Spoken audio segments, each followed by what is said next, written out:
For nearly 4 decades, Jim Henry has been collecting and sharing the history of Pike County and its people. As the writer of the popular News Watchman column Pike's Past, Henry has met many interesting people who have shared history with him, which he has in turn shared with our readers.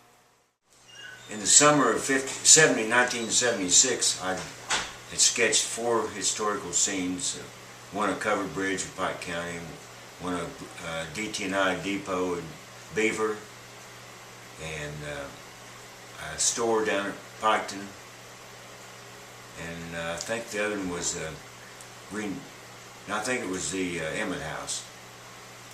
And I'd put them in different places. I'd leave them for about a month for the bicentennial, like the library and other places. Finally, I left it at the News Watchman. When James Hale became editor of the News Watchman, he collaborated with Jim to create Pike's Past based on a column in the Columbus Dispatch, and that's how Henry's popular column was born. And he thought about the name Pike's Past, and he saw my sketches, and he thought I could do the sketches, and just gave him some information about each of the sketches, and he would fill in the details.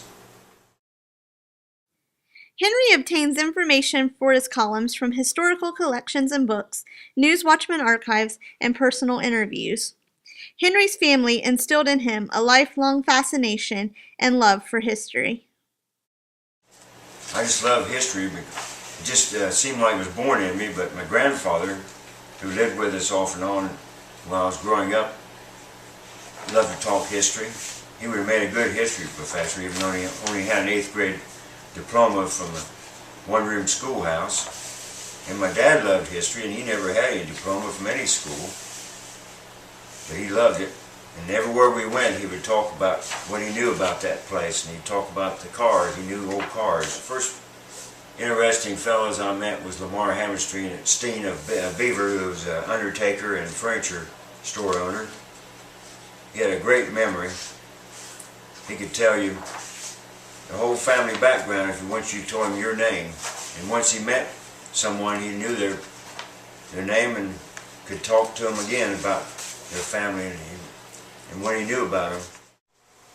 For more about Henry, be sure to check out our feature story in the weekend edition of the Pike County News Watchman and at PikeCountyDaily.com.